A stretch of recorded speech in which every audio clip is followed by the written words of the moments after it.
نحمده ونصلي على رسوله الكريم اما بعد فاعوذ بالله من الشیطان الرجیم بسم اللہ الرحمن الرحیم۔ محترم سامعین و ناظرین، السلام علیکم ورحمۃ اللہ وبرکاتہ۔ میرے عزیزو، اللہ پاک نے ہم انسانوں کو بنیادی طور پر اپنی عبادت کے لیے پیدا کیا ہے، اور اس مقصد کو پورا کرنے کے لیے ہمارا اور آپ کا صحت مند ہونا بہت ضروری۔ بسا اوقات ہم انسان کو امراض لاحق ہو جاتے ہیں، ہم بیمار ہو جاتے ہیں جن کے علاج معالجے کا حکم قرآن و سنت میں موجود ہے۔ جیسا کہ ہم نے پچھلی ویڈیو میں آپ حضرات کو بتایا تھا کہ نبی پاک صلی اللہ تعالی علیہ وآلہ وسلم نے صحابہ کرام رضی اللہ تعالی عنہم اجمعین کو بیمار ہو جانے پر علاج معالجے کا حکم فرمایا کرتے تھے۔ اب اطباء کے نزدیک جسم انسانی کا اپنی طبعی حالت سے باہر نکل جانا یہ مرض کہلاتا ہے، اور جسم کو اپنی اصلی حالت پر لوٹانا یہ علاج کہلاتا ہے، ٹریٹمنٹ جسے ہم کہتے ہیں انگلش میں۔ اگر جسم کی حالت بگڑ جائے تو مرض کو ختم کرنے والی موافق دوا کے ذریعے ہی اس کو بہتر کیا جا سکتا ہے۔ اگر موافق دوا استعمال نہیں کریں گے تو مرض ختم نہیں ہوگا، جیسا کہ صحیح مسلم کی حدیث پاک کل بھی ہم نے بتائی تھی کہ لِكُلِّ دَاءٍ دَوَاءٌ فَإِذَا أُصِيبَ دَوَاءُ الدَّاءِ بَرَّ بِإِذْنِ اللَّهِ عَزَّ وَجَلَّ، یعنی ہر بیماری کی دوا ہے۔ جب دوا بیماری کے موافق ہو جاتی ہے تو اللہ تعالی شفا عطا فرما دیتا ہے۔ اب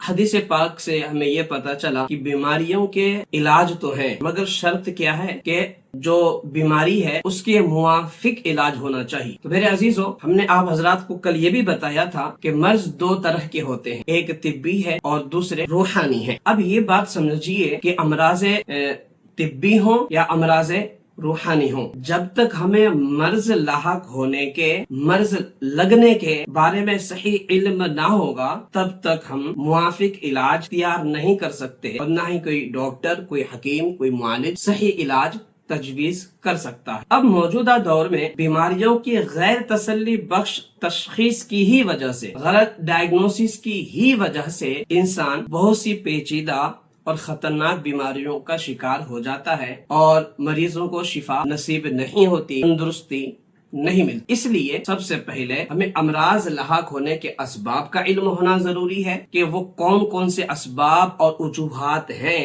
جن کی وجہ سے ہم بیمار ہوتے ہیں، کیونکہ صحیح تشخیص ہی کامیاب علاج کی بنیاد ہے۔ جب تک صحیح تشخیص نہیں ہوگی، صحیح ڈائگنوسس ہم نہیں کریں گے مرض کا، تب تک ہم فیاب نہیں ہو سکتے۔ کیونکہ آج کل لوگ تمام کے تمام پریشانیوں کو جادو ہی سمجھتے ہیں۔ دو قسم کے لوگ ہیں ہمارے معاشرے کہ ہر تکلیف کو جو ہے جادو، جنات اور باقی چیزیں سمجھتے رہتے، جو کہ بالکل غلط ہے، ایسا نہیں ہونا چاہیے۔ اور بہت سے ایسے بھی ہمارے معاشرے میں لوگ ہیں کہ معاملات ان کے ساتھ میں جادو کے ہوتے ہیں، شیاطین یا نظر بد کے ہوتے ہیں۔ اب وہ کیونکہ جادو کو مانتے نہیں، اس کو تسلیم نہیں کرتے، تو اس کی وجہ سے پھر ان کی بیماریاں ختم نہیں ہوتی۔ تو ہمیں اعتدال کا راستہ اختیار کرنا ہے، نہ ہی تو ہم اتنے اندھے ہو جائیں کہ اپنے سائے کو بھی جن جنات شیطان سمجھ لیں، اس سے بھی ڈریں، اور نہ ہی اتنے بالکل فارورڈ ہو جائیں۔ ایکچولی میں جو چیز ہے جس کا ثبوت قرآن کے اندر ہے، حدیث کے اندر ہے، ہم اس کا بھی انکار کر دیں، تو دونوں چیزیں غلط ہے۔ ہمیں اعتدال پہ رہنا چاہیے۔ اب یہ آپ لوگ سمجھیے کہ مرض لاحق ہونے کے جو وجوہات اور اسباب اب تک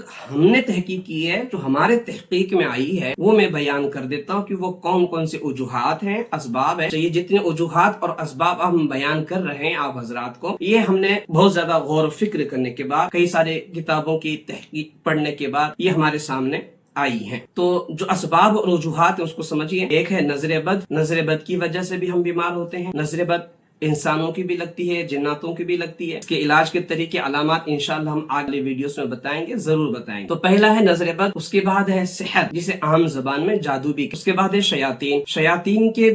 شیاطین جو لاحق ہوتے ہیں، اس کے پیچھے پھر کئی وجوہات، اس کو بھی انشاءاللہ ہم تفصیل سے بیان کریں گے۔ اس کے بعد ہے امراض جسمانی، یعنی ہمارے جسم کا بیمار ہونا۔ اب جسم کا بیمار ہونا، اس کے پیچھے کئی سارے وجوہات ہیں، خلط کے بگاڑ کی وجہ سے بھی ہے، ماحول کی تبدیلی کی وجہ سے بھی ہے، کلائمیٹ کی وجہ سے بھی ہے۔ اس کے بعد ہے رجعت، پھر شامت اعمال ہے، نحوست سیارگان ہے، پھر نفسیاتی امراض ہے۔ یہ نفسیاتی امراض بھی آج کے دور میں بہت زیادہ ہے، اور پھر امراض سبب درجات۔ تو یہ 9 وجوہات اور 9 اسباب اب تک ہماری تحقیق میں آئی ہیں۔ یہ 9 ایسے وجہ ہیں جس کی وجہ سے ہم اور آپ بیمار ہوتے ہیں. کبھی تو ہم نظر بد کی وجہ سے بیمار ہوتے ہیں، کبھی سحر یا شیاطین جنات کی وجہ سے، کبھی ہم اخلاق کی بگاڑ کی وجہ سے، کمی بیشی کی وجہ سے، یا ماحول کی تبدیلی کی وجہ سے بیمار ہو جاتے ہیں. اچھا، کبھی انسان رجت بھی ہوتا ہے، مگر رجت میں ہر کوئی مبتلا نہیں ہوتا، تو یہ ریئر ہے. ایسے ہی شامت اعمال، آج کے دور میں جتنی بیماریاں ہیں تقریباً بیماریوں کے پیچھے شامت اعمال ہے، اور پھر نحوست سیارگان ہے